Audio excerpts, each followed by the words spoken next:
अस्सलामु अलैकुम वरहमतुल्लाहि वबरकातुहू। इस चैनल को ज़रूर सब्सक्राइब करें। सेहतमंद सहरी के कुछ उसूल। माह रमज़ान सेहतमंद ग़िज़ा खाने का एक बहुत अच्छा मौका है। सहरी में मुनासिब और सेहतमंद खाना खाने से आप सारा दिन सुस्ती और थकावट महसूस नहीं करते।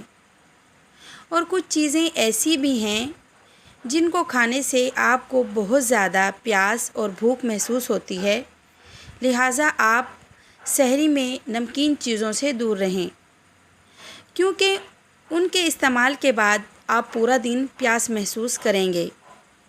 अपने खाने को कम रखें, इस मामले में मायार का ख़याल रखें। आज मैं आपको ऐसी फ़ायदेमंद ग़िज़ाएँ बताने जा रही हूँ, उससे फ़ायदा उठाएं और ज़हन नशीं कर लें। मुझे सबसे पहले तो आपको ये बताना है कि आप सफ़ेद आटे का इस्तेमाल तर्क कर दें, क्योंकि सफ़ेद आटे से बनी हुई कोई भी चीज़ ना खाएं। पास्ता और सफ़ेद रोटी और ऐसी चीज़ों से परहेज़ करें जिसमें सफ़ेद आटा होता है। उसके बजाय आप सहरी में लाल आटे से बनी हुई रोटी और दलिए का इस्तेमाल करें, और बादाम और मक्खन से आपके जिस्म को बहुत ज़्यादा तवानाई मिलती है। खाने में ज़्यादा तेल वाली ग़िज़ाओं से परहेज़ करें। सहरी में डिब्बे वाले फलों के मशरूबात से परहेज़ करना चाहिए, क्योंकि डिब्बों के अंदर जूस में शुगर की ज़्यादा मिकदार होती है।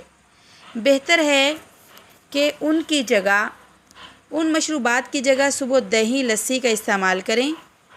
ऐसा खाना जिसमें नमक और सोडियम की मिकदार ज़्यादा हो, उससे आपको प्यास ज़्यादा लगेगी और पसीना भी ज़्यादा आएगा, जिससे आपका जिस्म पानी की कमी महसूस करने लगेगा। लिहाजा सहरी के वक़्त आप इन चीज़ों से दूर रहें। अल्लाह हाफिज़।